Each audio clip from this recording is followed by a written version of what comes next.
Vamos ficar aqui um bocadinho nesta imagem enquanto eu faço uma pequena introdução. É só abrir. Muito bem. Deixa-me só pôr isto aqui. Se me perguntarem qual é o meu livro favorito, a resposta que eu costumo pensar quando eu próprio penso nisso é: depende da semana. Nesta semana é o segundo livro das Crónicas. Há alturas e há outras semanas que é outro livro. Nesta semana é o livro das Crónicas, o segundo livro das Crónicas. Mas agora, fora de brincadeiras, este livro é um dos meus livros favoritos. Não tanto, vou ser justo e vou explicar porquê, pelo livro inteiro, mas por um capítulo. Já direi qual é o capítulo que eu mais gosto deste livro e que faz com que este livro seja favorito, por um capítulo. E lá chegarei. Nós não temos a certeza quanto ao autor do segundo livro das Crónicas, assim como não tínhamos quanto ao primeiro livro das Crónicas, mas eu devo entender que poderia ser, e é genericamente aceito, que foi Esdras. E expliquei porquê, vou repetir brevemente, porque lexicalmente o texto e a forma como está construído o primeiro e o segundo livro das Crónicas é muito similar à forma como está construído o livro de Esdras, segundo os entendidos. Também porque o tema principal do primeiro e do segundo livro das Crónicas é templo. O segundo livro das Crónicas começa com os planos para o templo, construção do templo e termina com a destruição do templo. O que faz sentido na ótica de um sacerdote, que se foca em analisar questões do templo. Terceira grande razão tem a ver com como termina o segundo livro das Crónicas e como começa a Esdras. O último parágrafo do segundo livro das Crónicas é quase copy-paste ou melhor, o primeiro parágrafo de Esdras é como se fosse uma cópia do último parágrafo do segundo livro das Crónicas, com umas alterações. Portanto, por tudo isso, é genericamente aceito que tenha sido Esdras que escreveu o primeiro e o segundo livro das Crónicas. Só mais uma coisa que já tinha falado na última vez, tem a ver com algumas repetições que existem no primeiro e no segundo livro das Crónicas relativamente ao primeiro e segundo livro dos Reis. Há uma pequena diferença, é que nas Crónicas, Esdras, supostamente, não se limita a relatar factos históricos, mas dá input espiritual, visão de um sacerdote. O objetivo não é reportar história, é reportar história com significado espiritual, com o significado do ponto de vista de um sacerdote. E nós vimos imensos exemplos no último estudo do primeiro livro das Crónicas. Se tiverem dúvidas, ouçam de novo, tenham paciência para me ouvir, porque aí eu detalhei bastante. Hoje não vou bater tanto nisso, vamos ver outras coisas. Eu disse-lhes que o segundo livro das Crónicas era mais interessante, isto nunca se deve dizer, mas eu gosto mais. E vamos ver aqui muita coisa que não vimos tanto no primeiro livro das Crónicas. Mas sempre na ótica de informação histórica, alguma delas sobreposta, mas sempre com algo mais. Ok?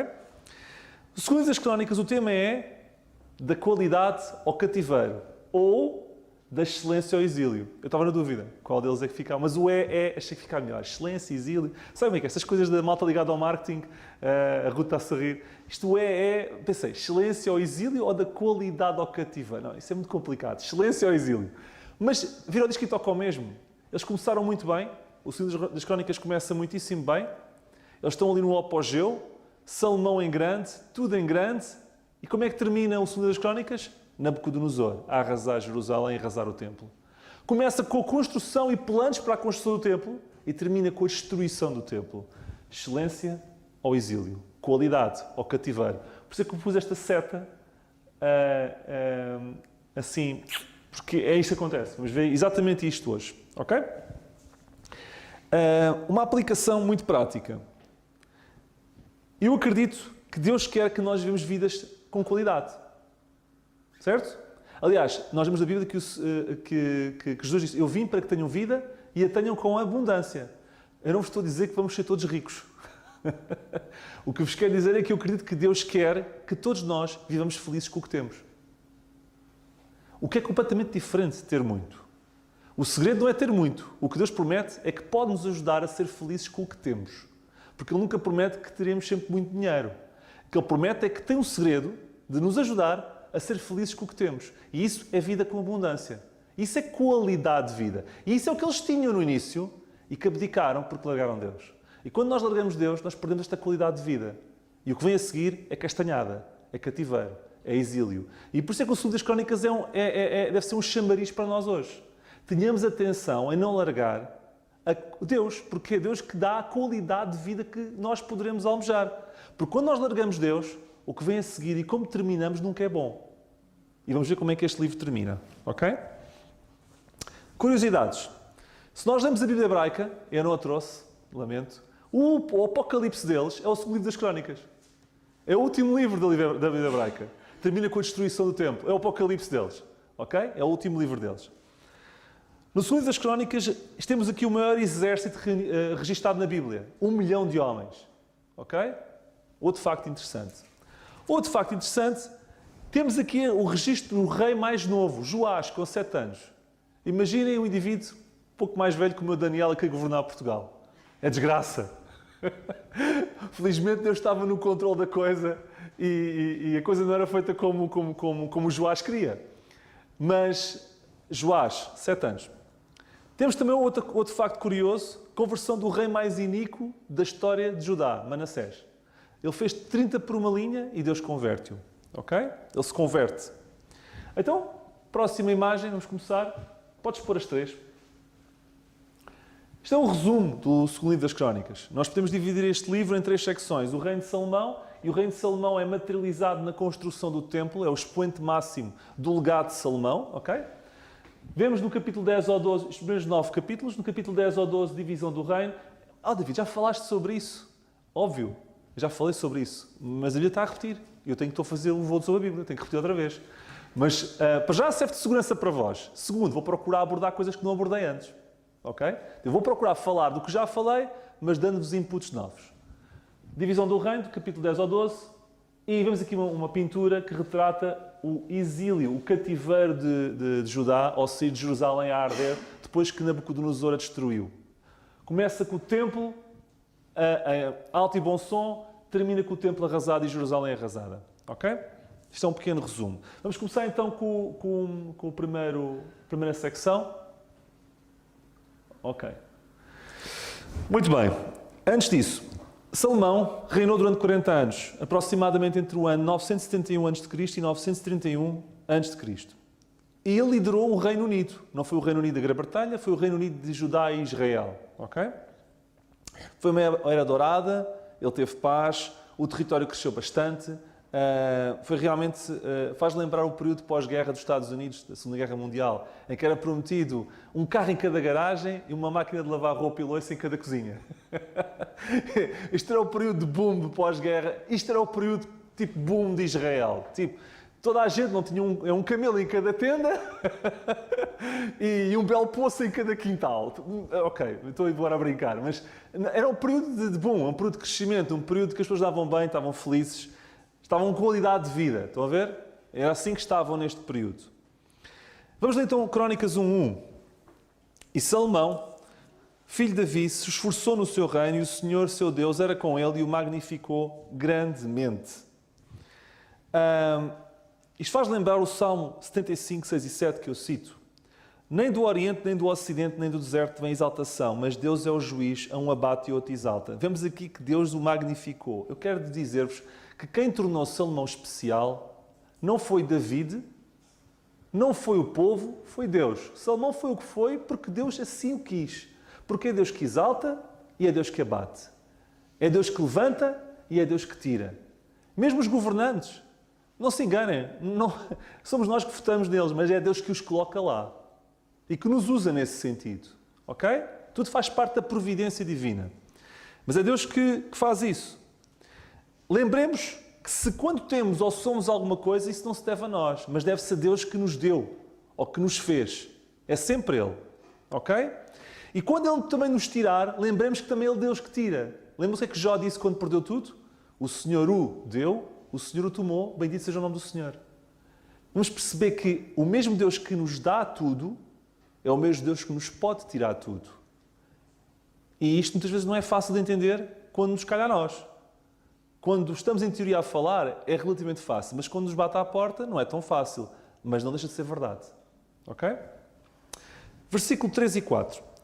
E foi Salomão e toda a congregação com ele ao alto que estava em Gibeão, porque ali estava a tenda da congregação de Deus que Moisés, servo do Senhor, tinha feito no deserto. Um pequeno parênteses. Gibeão estava a 9 km de Jerusalém, na zona montanhosa. Aliás, Jerusalém também é zona montanhosa, mas estava numa zona um pouco mais montanhosa, a 9 km. E curioso, ainda estava montada aqui a tenda de Moisés. Estava lá, tudo. Moisés deixou... A única coisa que não estava lá era a arca, que David já tinha retirado para a cidade de Davi. Nós vimos isso no primeiro livro das Crónicas. O resto ficou lá. Estava em Gibeão. E foi lá onde Salomão se deslocou, ok? E foi em Gibeão que Deus aparece a Salomão, a primeira vez. E quer-lhe passar um cheque em branco. Um cheque em branco? Sim. Deus chegou ao pé de Salomão e disse assim, Salomão, diz o que queres e eu assino por baixo. Foi mais ou menos isso, em linguagem português corrente. E o Salomão disse assim, eu quero sabedoria e inteligência para cuidar deste barco que isto é grande demais para mim. Em português corrente. E Deus disse assim, como tu não pediste riquezas, vou-te dar isso, mas também te vou-te dar riquezas. Em português corrente. Isto é o que se passou. Ok? Aplicação. Porquê é que ele recebeu riquezas? Porque ele não as pediu. Ele não recebeu o dinheiro. Aliás, porquê é que ele recebeu riquezas? Porque ele não as pediu. Se ele tivesse pedido riquezas, duvido que Deus as tivesse dado. E aqui com isto quero fazer aqui uma pequena aplicação. Eu acredito que se Deus só dá posse e riquezas, eu não estou a fazer com isto uma teoria certa. Estou a dizer que é um suponhamos. Aos que sabem viver bem com as mesmas. Porque o dinheiro é a raiz de toda a espécie de males. Aqueles que não sabem viver bem com as riquezas, Deus não lhes dá, porque vai-lhes fazer mal.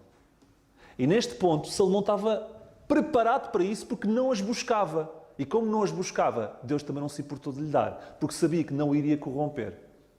Mais tarde acabámos por ver que ele amealhou o ouro como ninguém e que pôs o seu coração nas riquezas. Mas nesta altura não tinha o seu coração aqui. Por isso é que Deus deu. Ok? Agora não vou fazer interpretação. Deus ajuda-me a não querer dinheiro que é para poder receber de ti. Não brincamos assim com Deus.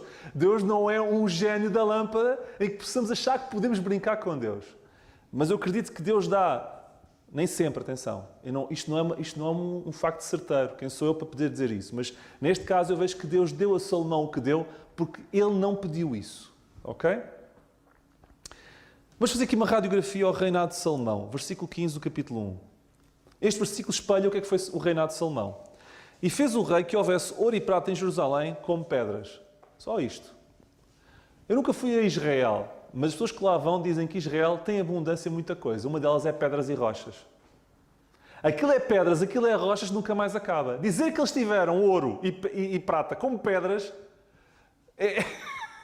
é dizer que aquilo havia ouro e prata, desculpem, a pontapés.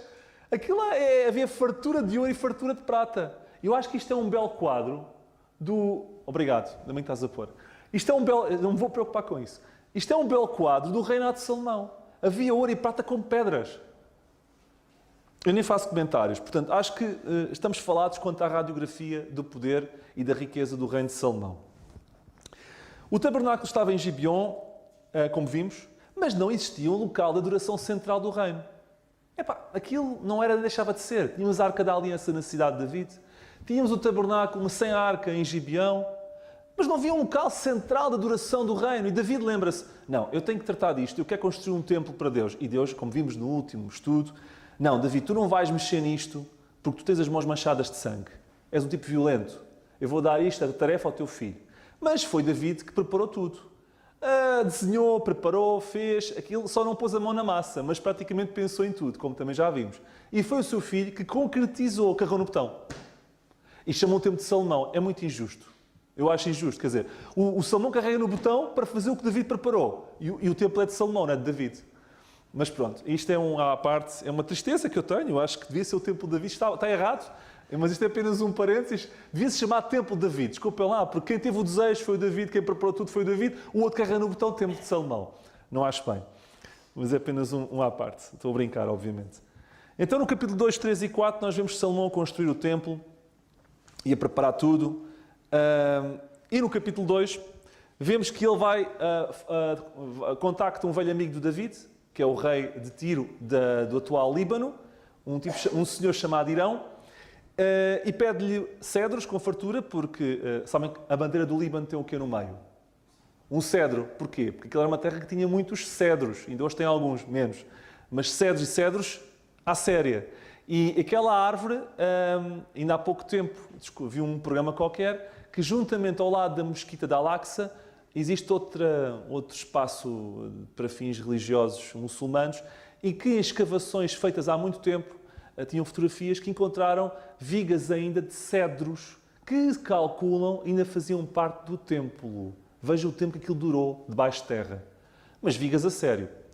E David sabia e tinha preparado tudo isso. E, portanto, o Salomão concretiza, vai ter com o rei Irão e pede-lhe tudo isso. Uma aplicação.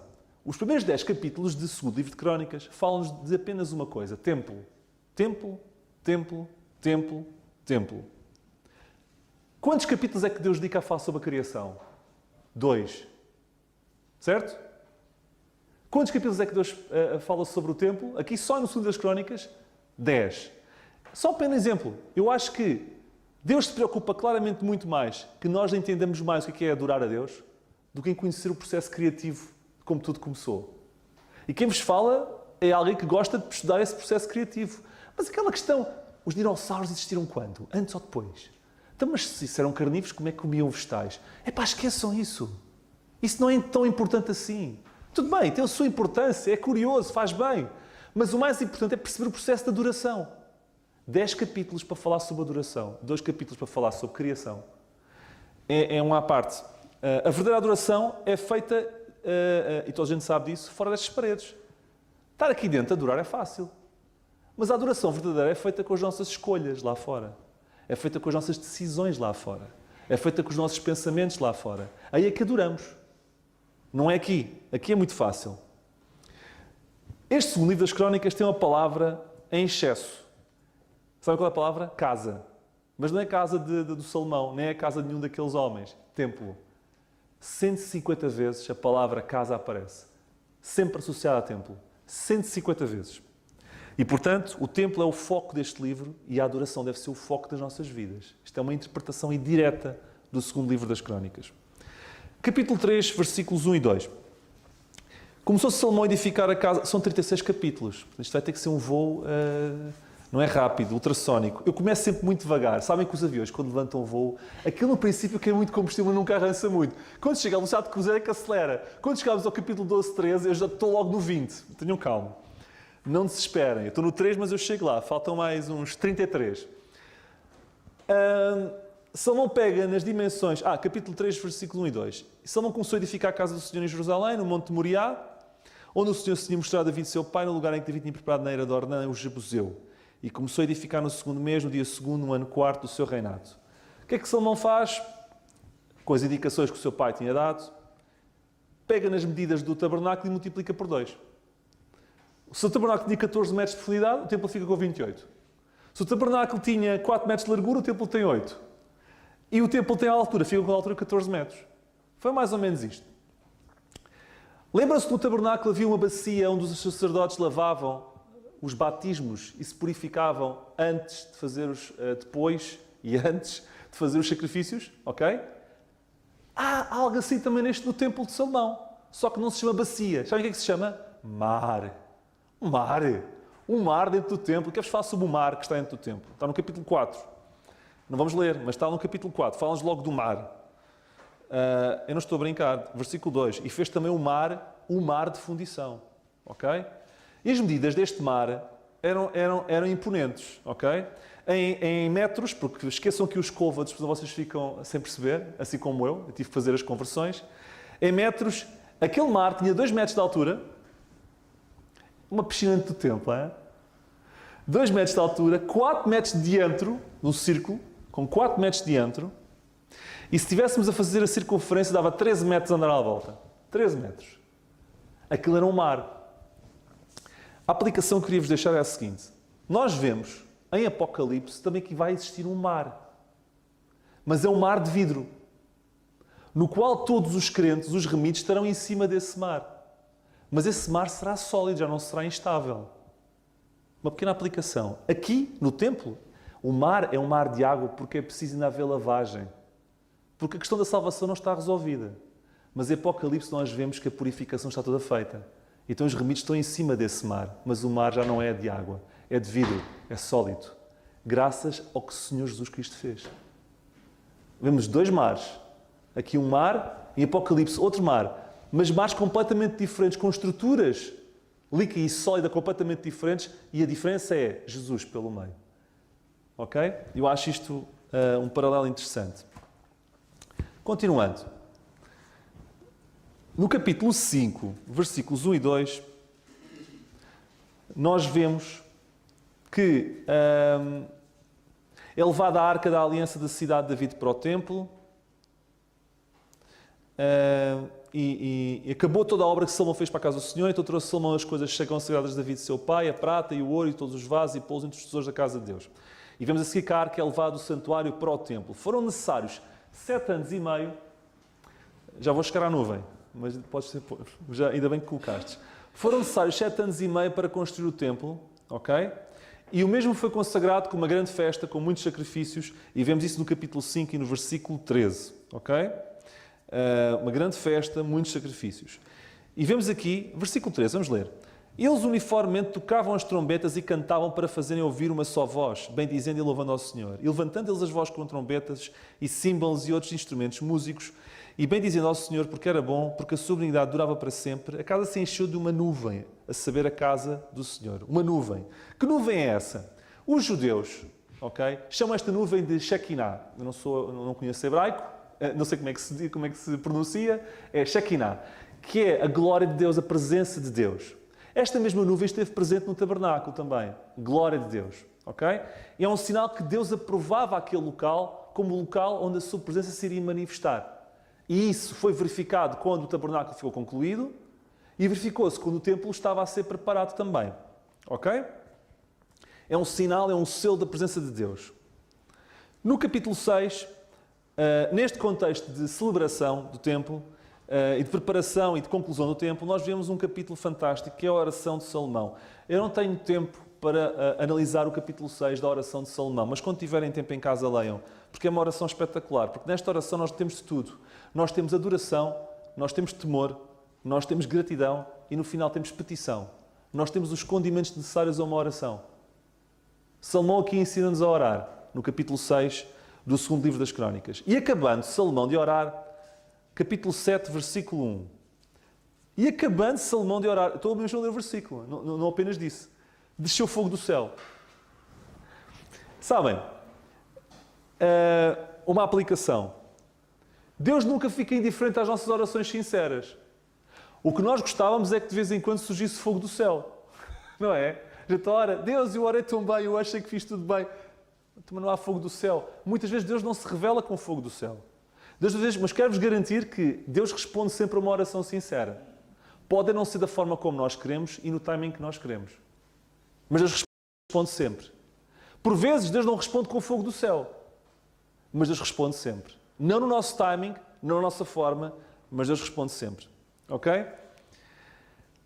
Capítulo 9, não vamos ler, mas temos a visita da rainha de Sabá a Salomão e após a sua visita, ela conclui, e eu apenas leio o versículo 6. Eu não queria nas suas palavras daquilo que eu via, até que vi e os meus olhos o viram. Lá está, viram o quê? Que havia pedra, que havia ouro e prata como pedras. E não só, que o Salomão era mais inteligente e sábio do que aquilo que ela tinha ouvido. E os meus olhos o viram, e eis que não me disseram a metade da grandeza da tua sabedoria e superpujaste a fama que eu ouvi. Ela nem falou na questão do ouro. Ela falou que, eu fiquei... Nada me falava, nem chegou a metade da grandeza da tua sabedoria.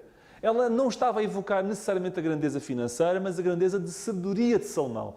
Que é outro ponto. Salomão sobrepujou em muitos, a todos, em riqueza, porque Deus lhe deu, mas também em sabedoria. E vemos aqui um exemplo disso refletido na opinião da rainha de Sabá.